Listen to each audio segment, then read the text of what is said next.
Welcome. In front of me is the Tecno Spark Go, and today I'll show you a couple of tweaks and tricks you can do on this device. So, jumping straight into it, we're going to open up Settings and navigate to the Display section, or Display and Brightness.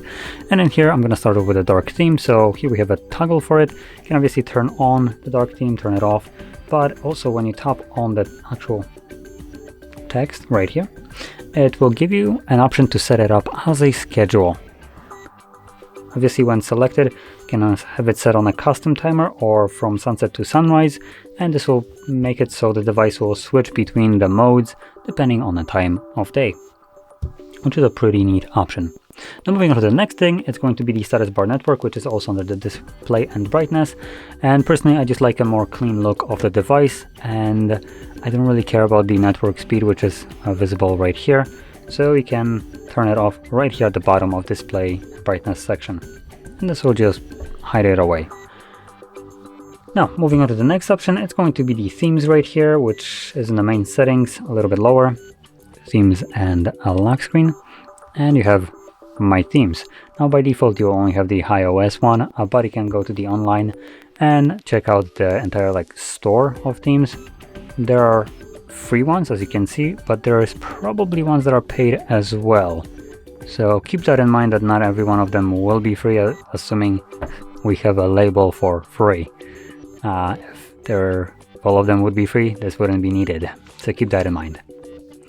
Now, moving into the next thing, it's the system navigation, which you can find by going all the way down to System and then System Navigation and selecting Gestures.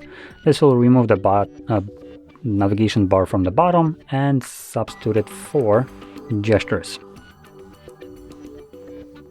There we go. So now to navigate to your device, you swipe up to go home, or I did swipe up and hold, which takes me to recent. Swipe up, as you can see, takes me home. And also swipes from the side will take me back one page. So I consider this to be a fairly intuitive way of navigating the device, and I personally do really like it. So give it a shot, maybe you'll like it too. Now moving on to the last thing, it's a pretty simple one, but still could be useful for some people. It's the locking of application. When you go to recent applications, as I just did, you have this little lock option above each one of these applications that is running right now. Now, the reason you might find use for this is if you're using applications like Spotify as an example. So as you probably know, I tend to just kind of do this, and all apps just get automatically shut down. If Spotify is one of those apps that you're listening to right now, that also gets turned off and stops playing music. But when you actually add this kind of lock to an application, so just to showcase this, I'm gonna lock it, and as you can see I have two apps open right now. This one is actually locked too, so that's why I'm gonna actually unlock it. There we go. So now if I would do the cleanup, it would only close one app and keep the other one open. As you can see, it's still open.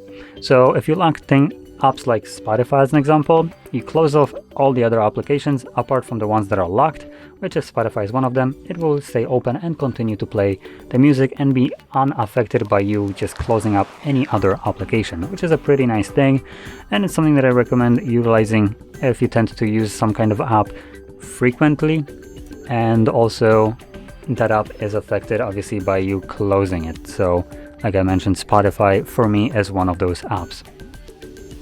Now anyway, with this being said, if you found this very helpful, don't forget to hit like, subscribe, and thanks for watching.